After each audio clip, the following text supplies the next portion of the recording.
Woo!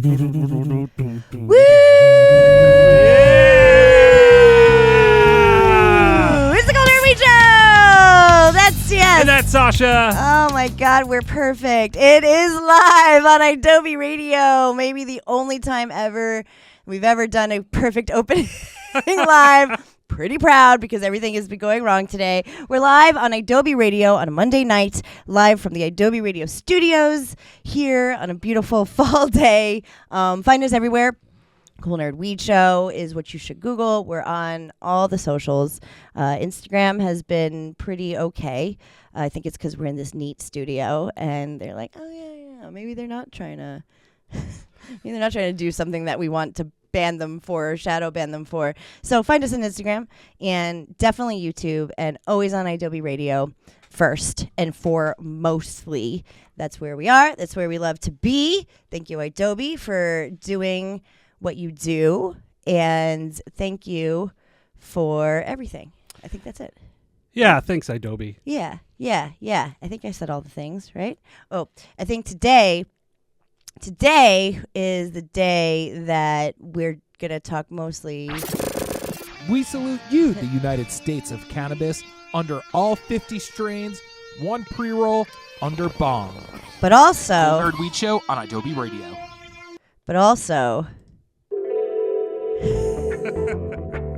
All right, sit down, light one up, pack a bowl, because the nerds have opinions. Grab your greens and sesh with the Cool Nerd Weed Show on idobi Radio. Thank you, Fish, our honorary third member of the show. Been here since the beginning.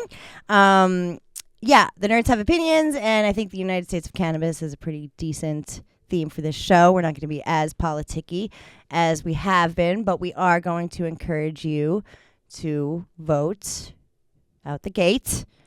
It's coming up. Yeah, if you're not registered to vote, I don't think it's too late. Also, I don't think so. In many states, you can still register. Some up until the day of November 4th.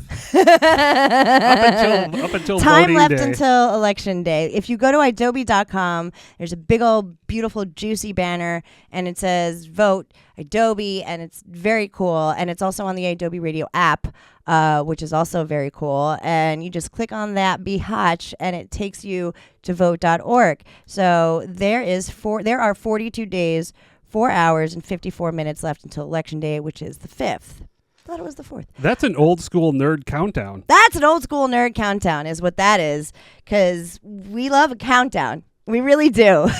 We really do. So that's easy peasy 1, 2, 3s. You can check your registration. Make sure you're good to go. If you aren't sure, I wasn't. I had to check. I am. Hopefully you'll be getting my ballot in the mail soon, and I'm going to mail that right off. And you should too. There's a couple of states where cannabis is on the ballot. We'll talk about that more as it comes, and we've talked about it previous. But just do some research. Make sure you know what you're voting on. Make sure you know how important it is to vote. Your vote is your voice. So use your vote, use your voice, and you really do make a difference. And it's a very important part of being a democracy is your right to vote. Yeah, it's like the whole thing, you know? Absolutely. It's kind of like the whole deal of it. I saw Hamilton for the first time, and like they talk about that extensively. A free and fair election. Yeah, we like those here. It's like what we, it's what this whole country was about. So if we have the right, we should exercise it for our voice. We do. And it is quite possible that it is at stake. So yeah, just make sure you know how important it is, and try not to put too much pressure on fucking celebrities to give the endorsement of whoever the fuck you want them to endorse. Leave them alone. Leave them alone. Some things can and should remain private. Right. Like, I love that Taylor Swift was like, I'm a childless cat lady. She did the thing. always and forever. I love it. Like, yay, I'm glad. But also Chappell Roan said, really feel like saying who I like because I look at it right now and I feel like everybody kind of sucks, which is her right to feel that way. Now, I'm pretty sure Chapel's going to vote, and pretty sure Taylor's going to vote. And you know what? Again, private. It's private. You go when you go into your little voting area and your private little thing. It's the whole reason for it. Oh yeah, it's the voting booth. In the olden days, they just close the curtain behind you. Oh yeah. When you go in, you don't you like? Oh yeah, you'd throw in a ballot with little punch cards. And you'd poke the little pieces out. And then you'd hit a switch, like a lever. You'd pull a lever, and it would punch them all, and then your ballot would drop secretly into a bin to be counted later. Yeah. But now you can vote by mail in many states. Yeah. You can vote early. Early voting has already started. It sure has. Just, make sure you're doing it for yourself and for the good or what you feel is the good of the future of where you're living. And we wound up in a pretty neat place with weed. So, that's nice. We are progressing, hopefully, more and more. And we'll see what rescheduling looks like in the coming months. And that was from voting. we voted for all that stuff. So there's lots of things to think about, and you can only do that by getting your wits about you and letting celebrities do whatever they do and putting your nose down to it and getting out there and using your voice. Now, you don't have to go you don't have to go speak in front of people and say you don't have to do anything. Just vote. You don't have to get out there, shake hands. That's all we're really asking is for you to go out and vote. Yeah, that's what we're asking you to do. And we'll continue to do so until November 5th. But for now, we are going to talk about some fun stuff. This is a Nerds Have Opinions thing because we're going to give our opinions, but we wanted to have a fun little how to decide which cannabis strains to try moment. This is from Weed Maps, but we feel like it is always important to think about it and talk about it. And as a matter of factuals, I was just having this conversation when I was back on the East Coast because, we're still having like the indica sativa hybrid conversation. And I feel like that's fine. I don't think that's ever going to go away because it's just like the way that it is. But I would like to re-emphasize the terpene element of everything too, because that stuff is easily accessible now. Like you can see what terpenes you like and how you want to feel based on that. Yeah, we have all the knowledge. So let's start. We want to start at the beginning of how cannabis strains where cannabis came from. Sure. And in the beginning. Yeah. The beginning of time. Cannabis originated in Central Asia. It did. It's true. And it through like the Silk Road and various trades, cannabis was brought all over the world. It was, indeed. So throughout this evolution of cannabis, growing in various climates throughout the world, it developed into what we call today like an indica sativas, basically, and sort of hybrids. Right. But through cannabis evolution, that was just referring to like the plants, like how they grew. Yeah. So traditionally in the various climates. Right. Yeah. So it was like kind of the classification was like a sativa, which is whatever, taller and longer. I think like generally those plants were making people feel like uplifted and energetic and all that stuff. But that's not exclusive to a sativa plant necessarily. That's why sometimes if you smoke something that says it's a sativa and you're like, oh, it made me tired, it's because maybe that's not the terpene profile that you react to. It's not necessarily because it's a sativa or indica. It's just kind of the way the plant grows. And that's the best way I think I can describe it. Yeah, it's there's a lot of factors that go into it. There was like the land races that would be like a traditional sativa would be grown close to the equator. There was like a long period of sunlight when it was growing. So through the evolution, the strains, the land races like developed different terpenes. Right. And depending on where the soil was grown in, various characteristics of the cannabis were emphasized, and there was all kinds of cultivation, and people knew what they were doing back then. We talked about it with like the founding fathers. If you like fast forward into like mid history, we did. We had a President's Day episode that you'll probably find on the idobi Radio app. It was very good and fun, and we talked about how our founding fathers, didn't talk about in Hamilton, but how they they liked the weed, and it was quite up their alley. And this is when these land races were being brought to this part of the world. And if you're a farmer and you're growing mad weed, yes, sativa indica hybrid, you do need to know that, and you need to know what goes where, and how to grow and all that stuff. So yes, if you're growing weed, those terms are still important. But if you're smoking weed only and you're looking to try stuff, try to get out of the sativa indica hybrid bubble if you can. I know it's hard because that's what we learned, and it's hard to unlearn stuff.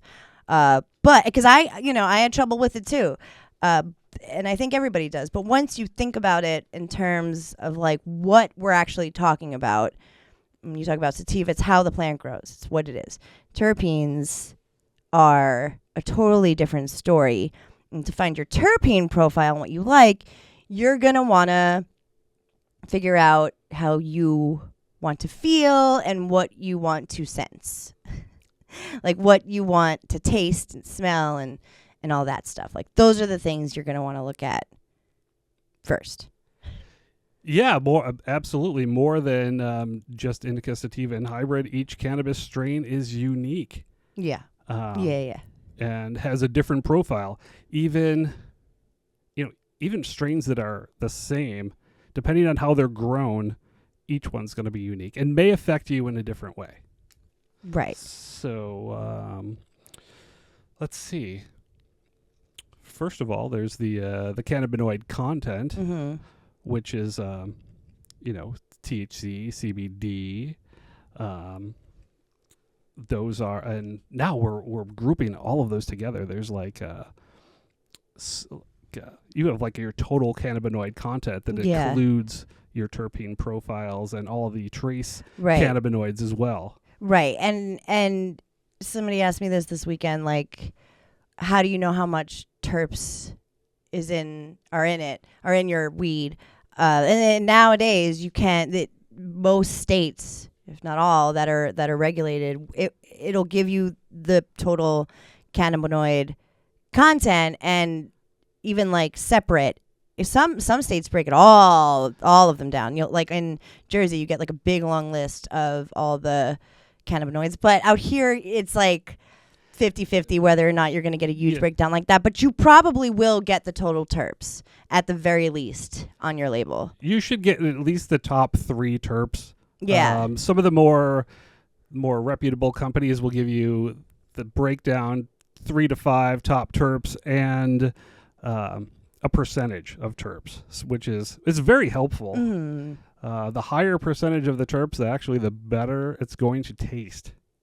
Right. Yeah. So on your label, you'll see likely the percentages broken down, and like Tia said, the higher the terps, the better it will taste, and the more like sensory feelings you'll taste. Like my mom was asking me what a terp was, like Chris, like my husband, every time I come home, he asks if we talked about terps because he thinks it's a funny word. But he literally asks us that every time we come. I think it's hilarious. I know, you always laugh. It's like, did you talk terps? Did you talk terps today? I'm like, actually, we did.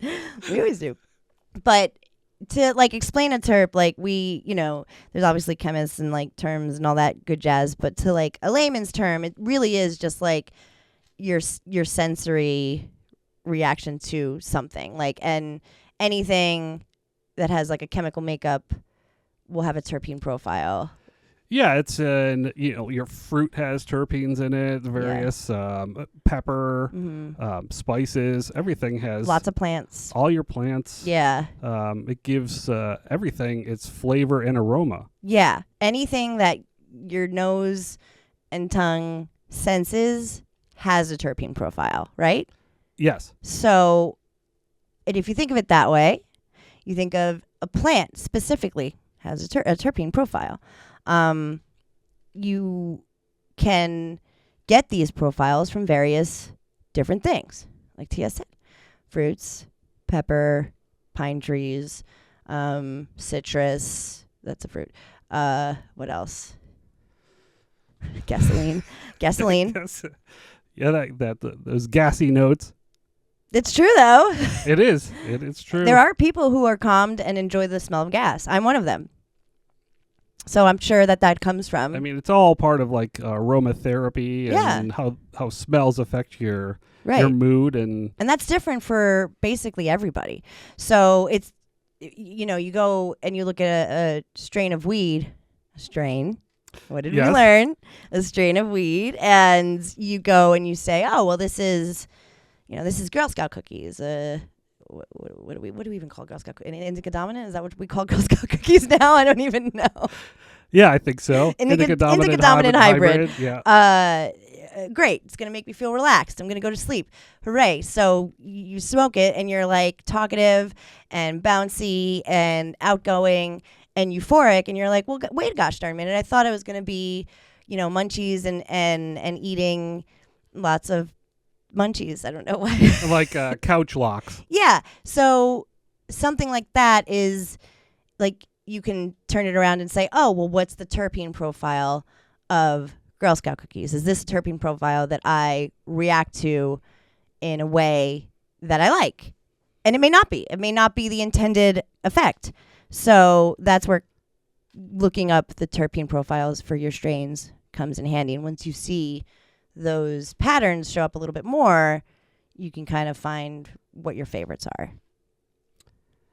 Yeah, you can fine tune what you like, because people come in all the time and they say, I got this, it was labeled an indica, but I didn't go to sleep. I'm like, oh my God, right. Here we go. Okay, so cannabis affects everybody differently. Yeah.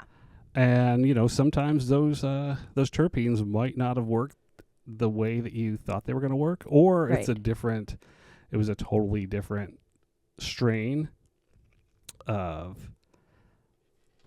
also, you might have had that extra cup of coffee. That's also true too. Midday, yeah, so like since weed is something that you're like ingesting and it alters your chemical or your chemistry a bit because it's like a psychoactive or it's a body effect or whatever you eat or drink does affect how you process weed. So yeah, maybe you had coffee and you smoked something that your terpene profile reaction isn't quite what you thought it was going to be, and that's okay. It's just there will be something else. There will be something else you can try, and there will be a profile that you can find that will work for you. You can just start with what you want, and we'll give you like a couple guidelines, but start with how you want to feel, what your senses want to feel, and like go from there. Even if you don't know anything about weed, because it's overwhelming to be like there's 200 terpenes in cannabis, go figure it out. Like it's hard. It's hard to do that. Like explaining it to people this weekend, I was like, I know it sounds like a lot of work to be like, when all you really want to do is chill out or have the energy to go through the day or whatever you want the effect of weed to do for you, or maybe help your headache or something. There's also like hundreds of strains now. So many strains. There's always something new. Yeah. Like now, like there's strains I've that are coming out I've never even heard of. I got to look them up, and I'm trying to figure out what's what. And you're like, this one's a cross of super silver haze with something else, and I'm like, okay, that was traditionally what we would call a sativa, Right. and it's going to be, I can figure out what that is, but then it's crossed with this other thing that's bringing out different terps, Yeah. and you got to smoke it, and you'll figure it out. But if you're buying and consuming cannabis, you can, if you are in a state that allows you to smell, Yeah, if they you have like smell smelling it. jars. I love smelling it. I love smelling it. I do too, but I don't like. I love smelling weed, and it's my favorite. It was my favorite part about everything weed involved. Because to me, I mean, I love the smell of weed, no matter what. Like, I just love it. It's like Yeah, roses to me. Like great, like beautiful cannabis, well grown, has an aroma that is so intense and Yeah. bright. You love those bright flavors, and those notes come through right in the terp zone, the tip of your nose. Yeah, and some like a skunky smell. Some will be like, "Ooh, that smells like I would really." That smells like something that my body would like. Some people don't like that. Some people like more of a citrusy smell or something that they would consider to be more cannabis, like some people are like, well, I want it to taste like weed, or whatever, like that's okay. There's that too, for sure. So kind of get that down, see what your nose goes to. And this is like true with anything that you're ingesting, really. It's just about like sense and or smell and taste are very interconnected for your brainsies. So weed tickles all of those things. Definitely a good place to start. Like, what do you want to taste? What do you want to smell? And if you can smell, try. But if you can't, then default to the next thing to look for, what you want to feel. And this is what we always ask you when you come in to a dispensary. How do you want to feel? Which I think is a lovely question. And like we said, everybody's chemical makeup is different. So just like anything, cannabis will affect everybody differently. However, there are certain trends that we can look towards, and you can try. You can mix and match. You don't have to smoke all of what you get. If you don't like it, you can put it aside, save it for somebody that does, and try something else, especially if you live in a state like California. But if you live in a state that's recreational, you know what I mean? Just try them all. Try them all. Just get out there. That's great advice. Try as much cannabis and smoke as much as you possibly can. But there's no guarantee that any particular strain is going to affect everybody the same way. Yeah, I just said that. Perfect. Just to reiterate. Yeah.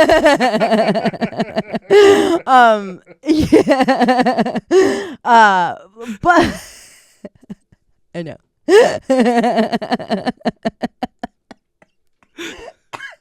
Yeah.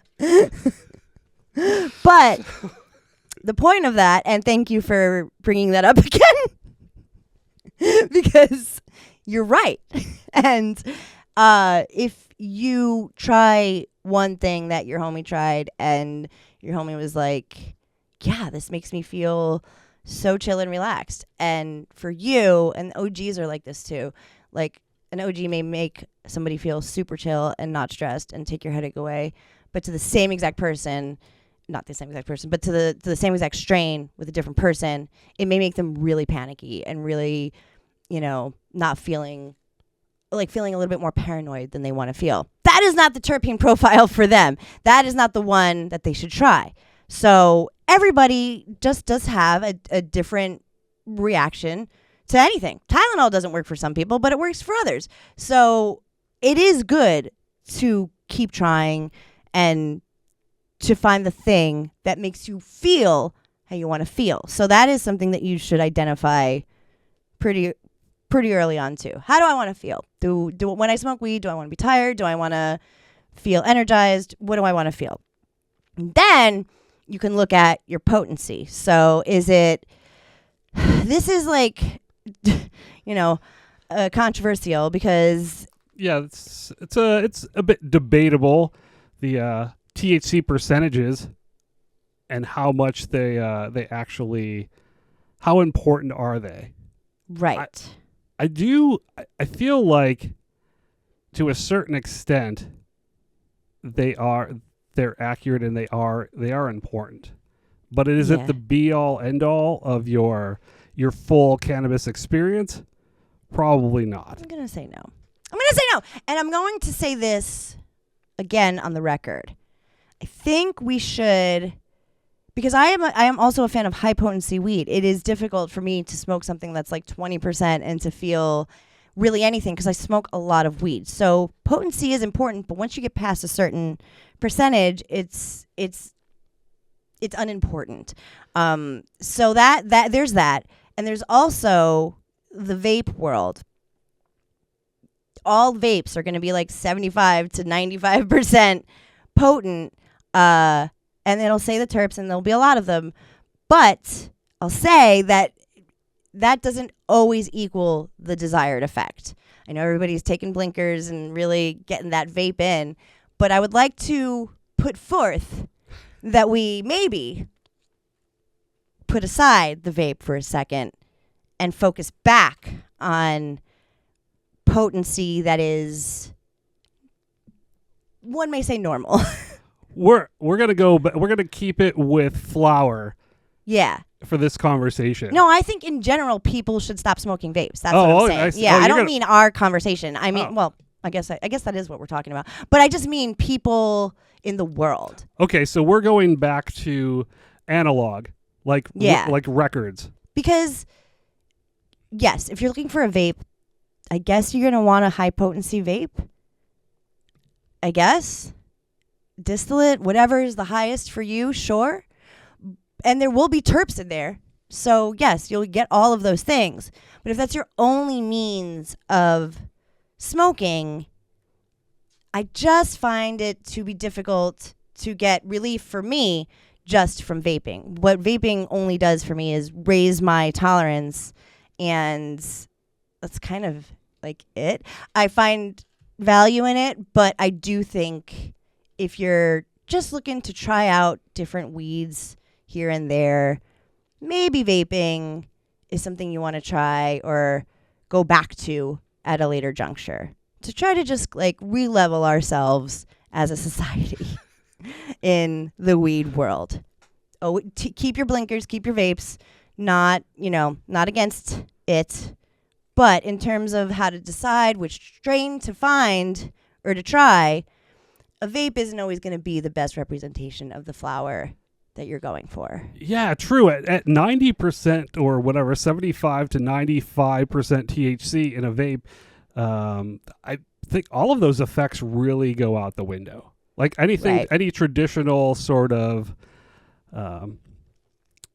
effects or indica sativa hybrid, whatever we want to call it, or even a terp profile, with those concentrations, I think it's just like, it's a whole nother thing. It's a whole nother level. Yeah, it's just a different thing.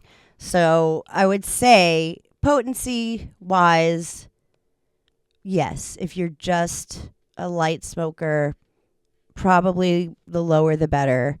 If you smoke heavy and you're trying a bunch of different stuff, mid to high potency is probably good, but it's not going to be the be-all, end-all of your desired effect. It goes into it, but don't be, if you see something that has a high terpene profile and low percentage, I can tell you that you will likely get the desired effect from your weed. You will, because it balances itself out. Like you get something with like 3% terps and 22% THC content and get pretty high. Yeah, it's a better smoking experience as well. Yeah, that's true. Because we've had these high THC testing flowers, and I'm like, yeah, this is tested 36%. We get a sample of it, and then it just tastes awful. Right. Yes. And it's yes. probably like what, maybe 1% terp profile, but they weren't even Whatever, tested. 36%. Like 36% THC. And it's not good. And it's just we don't enjoy it. It's like smoking plastic. And that matters. The experience matters when you are going for a desired effect with weed and you're trying out different weeds. So just keep that in mind, that if your THC content's super high and the terps are low, it may not be your jam. Or it may. Who knows? You got to try it to find out. And then there's like a couple others, like how it's grown, indoors, outdoors. This day and age, you know, outdoor weed is great, but we have such great technology to grow indoors that I don't care. I mean, I know when I'm getting, like when I see an outdoor, like a brand that's outdoor, it's probably going to be a more sort of organic experience. Yeah, an organic budget experience. Yeah. But, you know, I mean, it's like if you're growing in cocoa, you're growing in rock wool, or like people are doing indoor living soil. There's a big difference there. Yeah, that's true. I mean, you could definitely ask your bud tender that, and they should know that. And it is a different experience. And when you're us, like that, you know, when we see, what did we get? Like, we got some brand of weed that was like cocoa. It was like the advanced cocoa soil, and that was like a part of their like marketing or whatever. Yeah. And we were like, so you grow in cocoa? Okay, Yeah. cool. So does everybody. Right. So like, yeah, like that stuff is definitely going to make a difference in what your weed does for you. So knowing whether it's indoor, outdoor, how it's grown is totally a thing that is important. But also know that you can figure that out as time goes too. You know, you don't have to go in knowing like, I want this specifically grown this way. Indoor or outdoor is fine. Just think about it. Sun grown is one thing, and indoor with the different things is another thing. It's all a matter of preference, and like you said, budget too. Outdoor weed is likely going to be more budget friendly. Yeah, The usually sun is free. there's like, yeah, exactly. The sun is still free. Yeah, still. Until somebody can figure out how to charge us for the sun. Yeah, and they will. Right now, it is free. Definitely make sure lab testing is a thing where you are. In a second, we're going to take a break and we're going to come back and talk about New York and stuff. And it is important to note that is what regulation is for. We aren't going to talk about California, but there's a big lab kerfuffle here. That's a big bummer. And it's on both sides. It's on the lab side and it's on the cannabis side. And it makes me very perturbed. It really grinds my gears, because if we're going to pay all these freaking taxes and, you know, have to go through the growing pains of regulation, at the very least you can give me my lab tests that I so very voted for. So if you have access and you can see your lab tests, please take advantage of that. That's where you're going to see where your terpene profile is. It's where you're going to see your percentages. That's where you're going to see that there's no pesticides. All the things that you need to see will be on those lab tests. And in most states, you get a pretty decent breakdown of everything there. You can see where it was tested. You can see where it was grown. You can see who manufactured it. All the things are supposed to be on the label. If they're not, I don't know. Maybe whichever dispensary you went into isn't compliant. They're supposed to. That's part of the whole thing. Have a very comprehensive nutrition label on the packaging. Look at that, because that matters. And it all goes into what you want, what your desired effect is. And it really, I think, comes down to just trying and not being afraid of trying. If you don't like something, I promise you're not going to get too high. It's not going to mess you up, you know. You may, whatever you had planned might not happen at that moment, but it's okay. Hopefully you'll get to it. And I just want to encourage people to try, even though it is a different experience for everybody. There is a way to find what terpene profile works for you. Just try something and work backwards. Look it up on the internet, what your profile is. You'll find it. And just find the terps that like keep showing up. You know? Yeah, make some notes, keep a little cannabis journal, and definitely. what works, what doesn't work, and we'll help you find and fine tune what you need in your cannabis consumption. Yeah, in your cannabis journey. We got you. Hopefully this helped a little bit. We're such nerds. We just just talk. We just blab. We are going to talk about New York. I've been wanting to talk about New York weed for a few weeks now because they just closed like a metric butt ton of illegal, like a bunch of trap shops, smoke shops just got closed, and a bunch of grows just got closed. Like a bunch of illegal grows just got shut down by like the fire department. And I mean,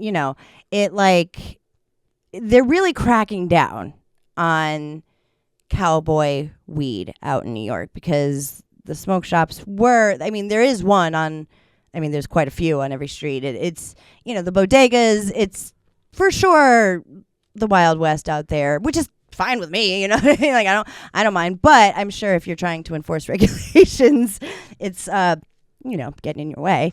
So they went ahead and they did a sweeping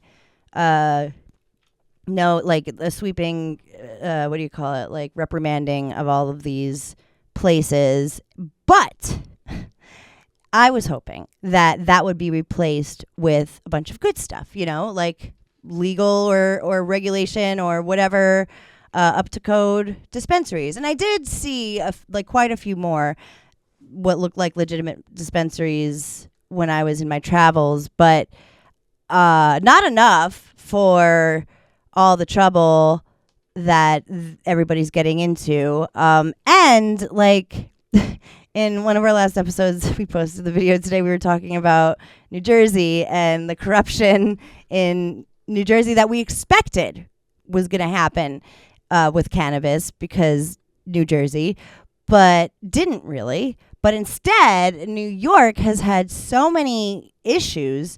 And the latest one is with social equity or the social equity program.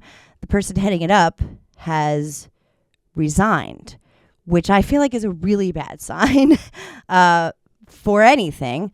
But it's never good when the person in charge of the most important part, which is getting people out of jail and keeping them out of jail for weed and giving them a place to thrive, when that's our favorite part of and that is also something that New Jersey did quite differently. It's why Governor Murphy has a strain named after him. That's really the very important thing. And New York is fumbling quite a bit. Yeah, New York has been stumbling its cannabis this rollout program. You're so mad about it. Don't get violent. That New York. What is happening in New York? Let's see. Recently, Damian Fagan, Chief Equity Officer for the state's Office of Cannabis Management, or the OCM, is resigning from his post due to some shenanigans that went on. You're supposed to be in charge of social equity. So it was, what was the specific? Damian Fagan actually is stepping down because he was punished somebody who came forward with complaints about the fuckery that was actually happening in the New York State cannabis industry. So, that's so bad. You're in charge of the social equity program, right?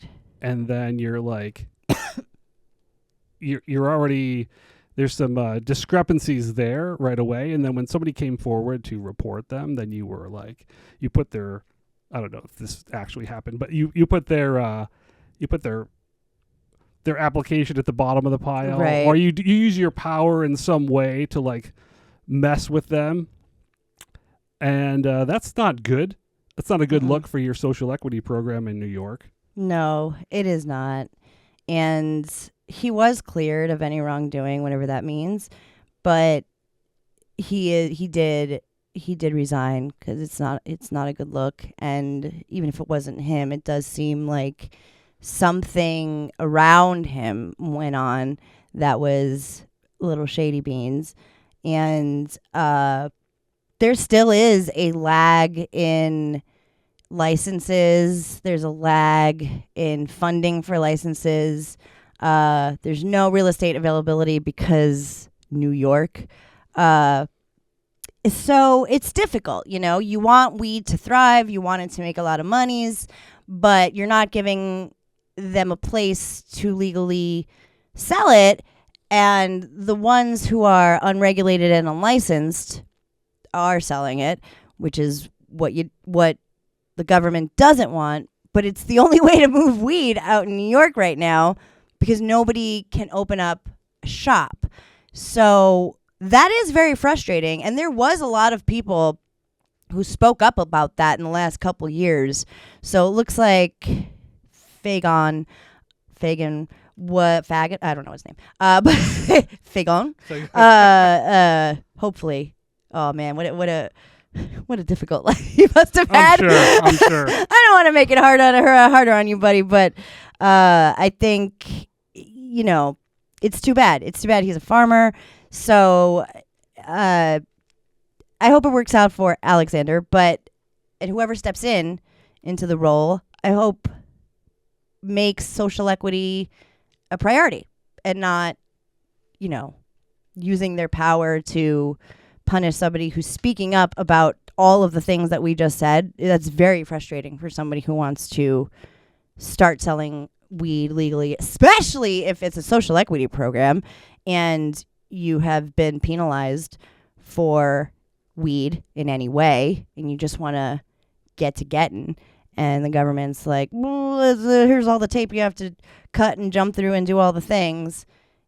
It's not right. So that's frustrating. And having somebody who's like, I guess, the face of social equity taking a dip, also not great.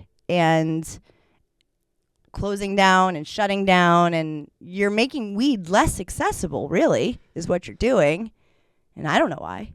Yeah, the state of I don't understand. The state of New York has stumbled so many times during the rollout. According to this, during this year, the revenue that cannabis has generated has only been $429 million, which seems low to me. It does seem low. For a state that's so big and there's so many people, especially in the New York City area, right? That everybody seems to be shopping in the traditional market still. Right. And as a business owner in New York, how the state's not making it easy for you to do business and actually come into the light and as like a legacy owner or any entrepreneur that wants to actually sell cannabis in the state of New York is throttled, right? In so many ways. How are you going to actually, if you want to set up anywhere, you need a location before you apply for a license, right? You need to have the money for that location to secure that location, and then wait till you get your license. You need all these approvals. And the whole time you're just like throwing money and not making any money. They've got no income. None. There's no revenue. So I do feel like they have been making it difficult to do this. And the reaction has been the bodegas and the smoke shops, which makes sense to me. And I feel like that's civilized, really. You know what I mean? Like, I feel like... and also I'm selling it out in Union Square and all that stuff. That was also the reaction. There's a lot of weed that is being produced that has nowhere to go. And you can't just keep weed. It has an expiration date. So it has to go somewhere. Farmers need to produce or to get rid of their product and produce more product. It's just how like the ecosystem like works. So it is, if it's not moving in the state, and that's a very low number. I was trying to look for like maybe sales here for this year from January to August, but I couldn't find it. But I do feel like that's insanely low. Like I feel like that's what we make in like a month here in California. In all of California, I feel like that's what we make in like a month. It does seem really low. There's not a lot of dispensaries open. You know that if you're there. So I don't know, New York. I do hope you get it together. I don't know how or what the fuck you're doing, but it does seem like it's a low priority for you, and I don't know why. Just get it together. Look at how it's gone for your New Jersey counterparts or New Jersey neighbors. And it's kind of crazy to think New Jersey is doing better than New York at something, but we are, or they are. And it pains me. It pains me to see happen in New York because I really want them to get it together. And I really want it to be a flourishing and bustling weed economy out there, because I really think it could do well for that state and that city. And I love it so much. I love New York so fucking much. And I would just love to see it like it is out here. I think it would be great for social equity, and it would be great to have everybody working, because there really was a lot of people affected by weed being illegal in New York. A whole lot. So a little redemption would be nice. Okay, we're going to move on to the final puff. The Final Puff with TS and Sasha. Okay, yes. It is the final puff. This is good news. This is happy news. Our very legendary Marconi from Mood Killers, which is, I believe, on Fridays. Yeah, it's on Fridays. Very, very cool and talented dude. Sent us this way. Over in the great state of Illinois, who I have to say, every time we talk about Chicago and Illinois weed, it is in a positive and good light. They went recreational not long ago, and it seems like its social equity is going really well. It seems like it's moving right along, and yeah, this is good news. So the smell of weed is not probable, and this is where you know your rights. The smell of weed is not probable cause to search a vehicle in Illinois. It's like that in California, right? Yes. It is not like that in many other states where it's recreational. Make sure when you are traveling, you look this up. And if you do want to smoke in your car, wherever you are, don't be behind the driver's wheel. Please. Even if you're parked, even if you're stationary. Sit in the back seat or in the passenger seat. Take the keys out of the ignition. Please do. Please, I beg you with my whole heart, no matter what state you're in. And then, once you do that, look up, whether once you're done, and you go home, because you're already in front of your house, you don't need to drive, because we don't want you driving. You go home, you sleep, you forget to put the windows down a little bit, you get up, all nice and refreshed after a nice late night sesh in front of your house in a stationary car in the passenger seat, and you get back into your car for work. You're like, wow, it smells like weed in here. Damn, that's dank. And you're driving along. Maybe your taillight's out. And you get pulled over. And you're in Illinois. And that sticky, icky smell is still wafting, even though you have not smoked all day. Know your rights. Know your rights. If your boy pulls you over and says, I smell a little something. What do you say? I don't smell anything, officer. Why did you pull me over? Well, that's a good question. And in California, they're supposed to tell you. Not all the states are like that. But California, they just passed a new law that says when they pull you over, they must know. You must know. I failed that pop quiz. Right Can now? we do that again? Yeah, we could do that again. Okay. Looks like, yeah. Oh, no, wait. I'm not going to say anything. Officer Sasha. License and registration, please. Here you go, ma'am. Thanks. Looks like it smells like you were having a good time today. Why did you pull me over, officer? Oh, well, you have a taillight out, but I don't know. Looks like there might be something else going on in this car. You have some fun this morning? I don't wish to discuss my day, Woo! officer. I mean, no, that was me breaking character. Sorry. I got excited because you know your rights. Oh, well, thank you for answering that politely. I'm going to go probably do some shady shit. That's a story for another day. Before we get political, those were perfect answers. It is hard to do when you're in the moment, and I have been in the moment, and I'm shaking, and my heart is beating out of my fucking mouth. And for people who people of color, it's 50 bajillion infinity times scarier to be pulled over. This is why you know your rights up and down, throughout, left and right.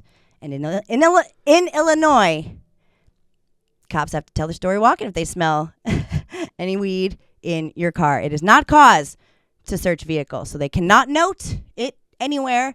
They can't, it's not like alcohol where they smell on your breath. It's cause for you to get the hell out of the car. Know your rights. You are Gucci. Don't drive under the influence. Don't do silly things. Keep yourself safe and the world.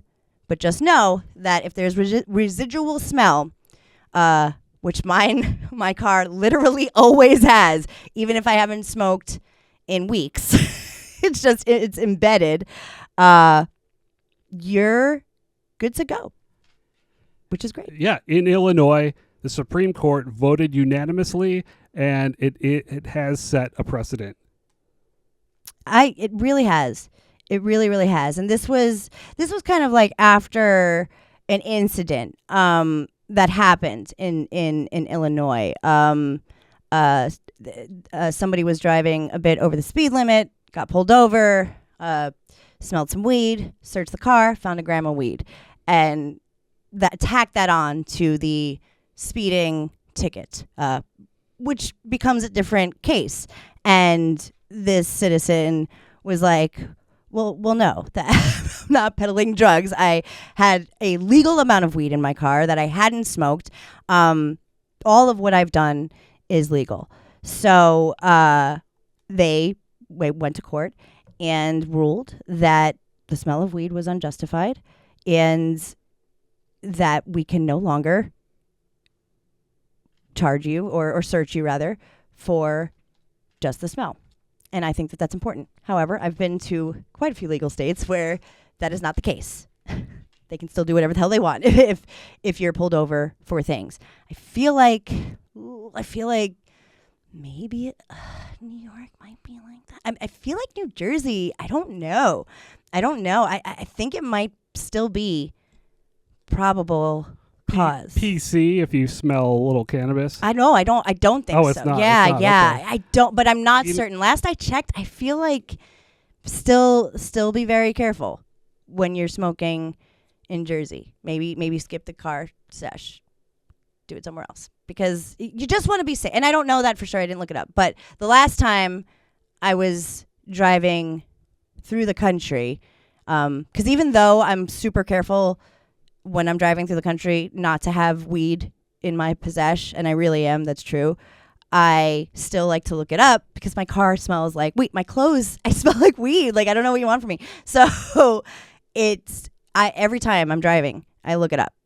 It is a probable cause to search. It's very important to know your rights, and it's very important to know what you can and can't say, especially in times like that where it's nerve-wracking and you're nervous and it's unpredictable. At least you can kind of fall back on a bit of calm and a bit of knowledge that in Illinois we're making steps in the right direction. So thank you, Illinois. Thank you, idobi Radio. New York, get your shit together, or I'm going to be really mad at you. And try all the weed in all the world and enjoy it. And Don't panic. it's organic.